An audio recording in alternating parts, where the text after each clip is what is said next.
यह कहानी है एक साधु और उसकी भक्ति की कहानी। बहुत समय पहले की बात है।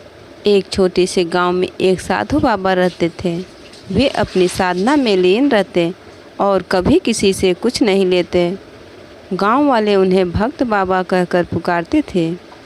एक दिन गांव में एक गरीब लड़का आया जो बहुत ही गरीब था और खाने के लिए कुछ भी नहीं था।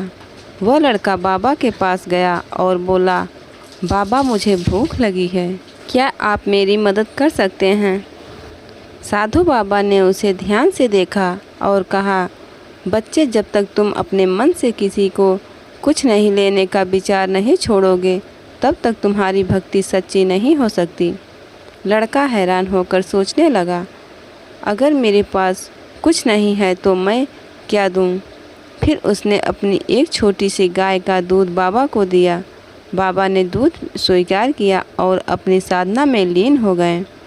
कुछ दिन बाद वह लड़का वापस बाबा के पास गया और बोला, बाबा मेरे पास और कुछ नहीं है, क्या अब भी आपकी भक्ति स्वीकार होगी? बाबा मुस्कुराए और बोले, तुम्हारी सच्ची भक्ति तुम्हारी गरीबी में भी समाहित है।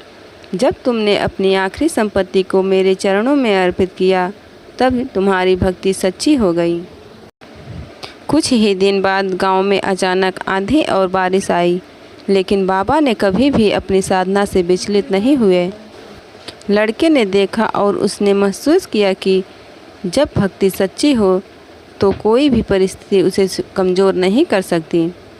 यह कहानी हमें यह सिखाती है कि भक्ति केवल ईश्वर से प्रेम नहीं, बल्कि जीवन की कठिनाइयों और संघर्षों के बावजूद अपने कर्तव्य और विश्वासों में अड़िग रहना है।